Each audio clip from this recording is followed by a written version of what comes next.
สบายดีเนาะพี่น้องพาเบิ่งเด้อ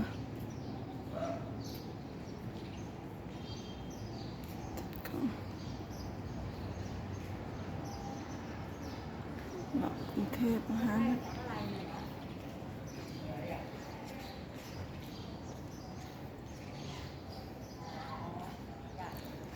หาเที่ยวนะกรุงเทพคนเงียบเลย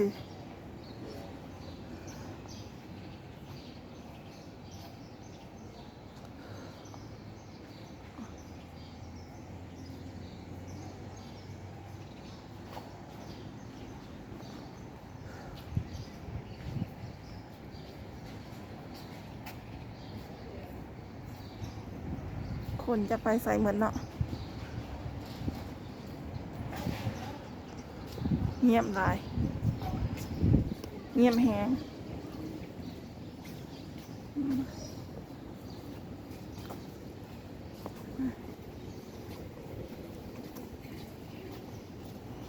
ตามเบิ่งเลยว่าเขาสิพากันไปใส่ที่เขามาน่ะ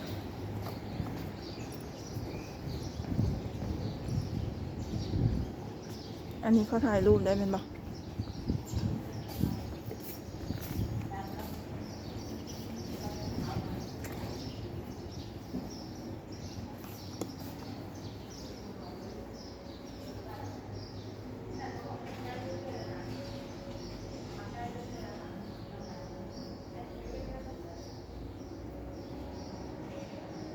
ไปทางไหนก่อนเนี่ยเที่ยงเนาะพี่น้องเนาะสถานที่เงียบหลายคนบ่มีเลยมีกับบ่มีกับบ่กี่คนเนาะ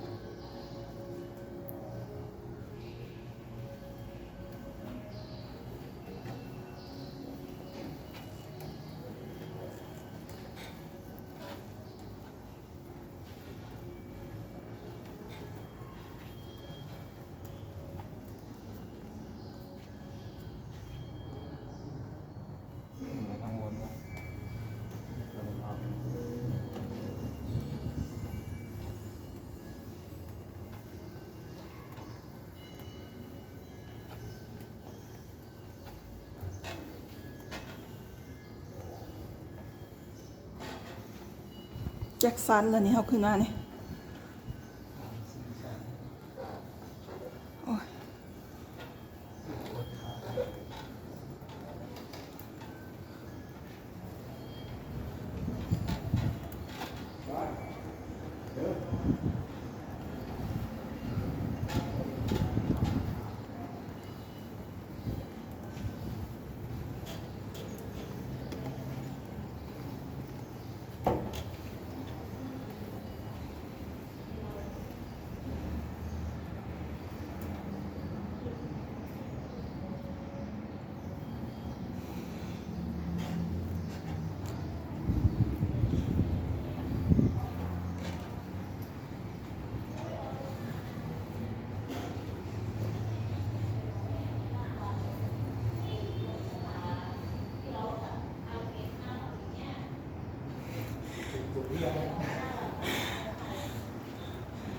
โอ้ยปวดขา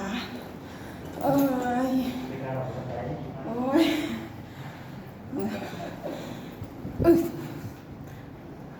ถ้ามีอีกนะคงจะไม่รอดแล้วมั้งเนี่ย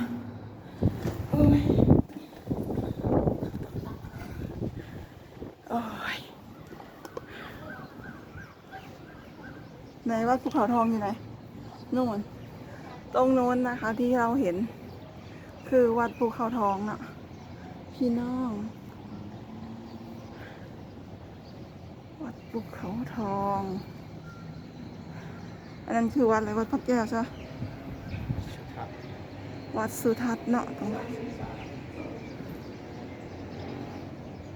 อันนั้นคือวัดสุทัศน์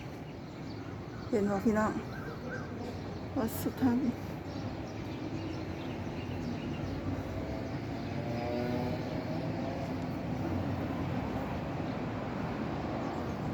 วัดสุทั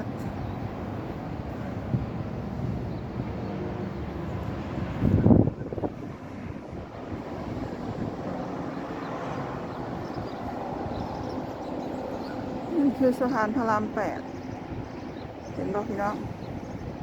เห็นบ่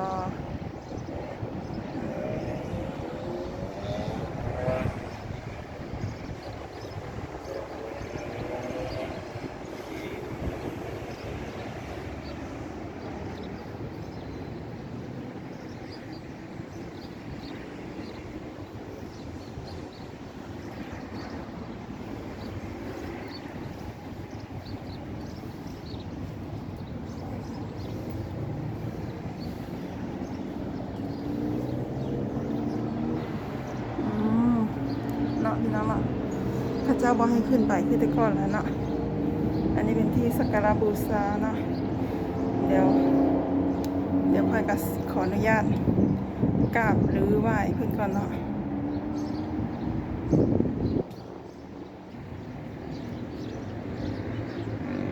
ที่เราเห็นอยู่แบบนี้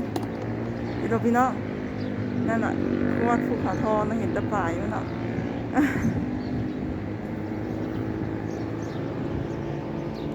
สิประมาณนี้ละค่ะ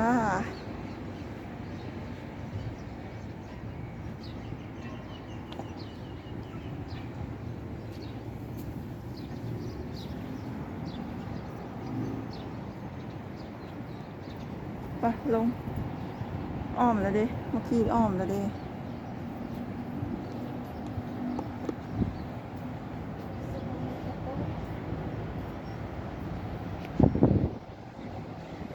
สมรกติ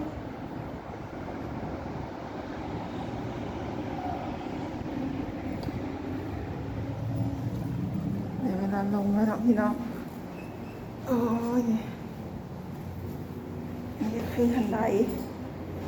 ที่ยังขึ้นมาเมื่อกี้เนาะกันลงนะครับพี่น้องขาลงก็สิบ่เมื่อยขึ้นนะ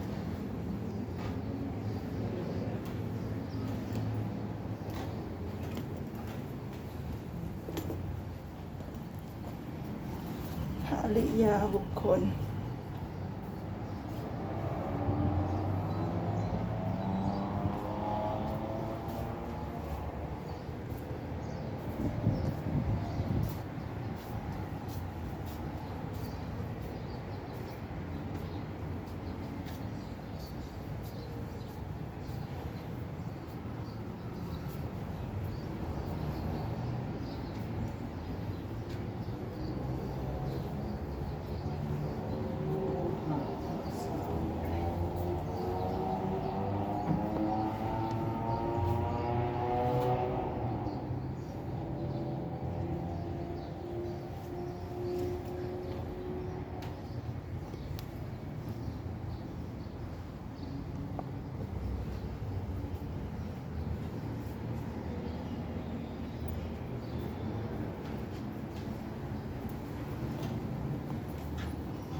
สถานที่นั่งสมาธิ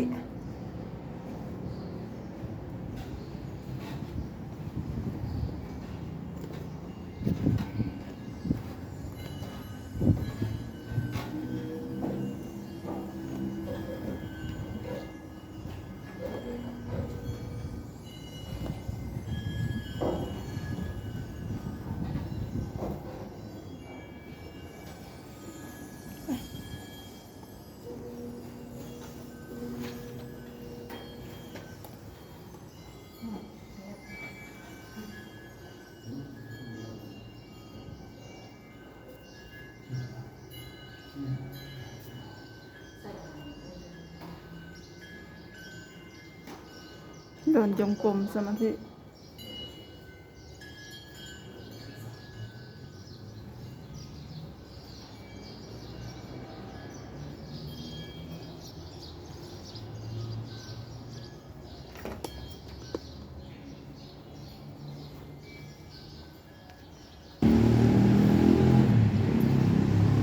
มาต่อเนาะพี่น้องเนาะดอกดาวเรืองงามงามเห็นบ่พี่น้องเห็นบ่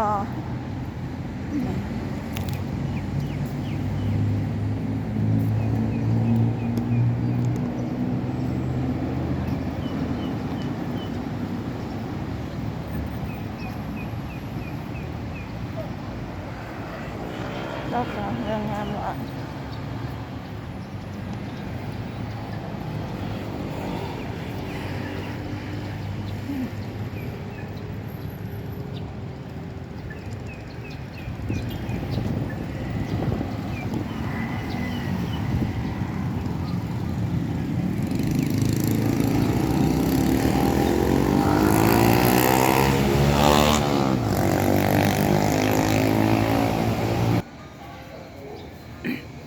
มาฮอดวัดภูเขาทองแล้วเนาะพี่น้องเนาะเห็นบ่เห็นบ่วัดภูเขาทองเห็นบ่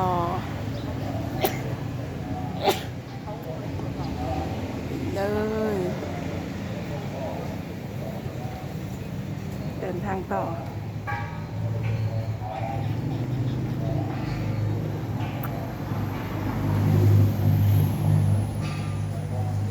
สิประมาณนี้นะปกติคนหลายเลยนี่ช่วงเจอปัญหาโควิดพอดีเนาะ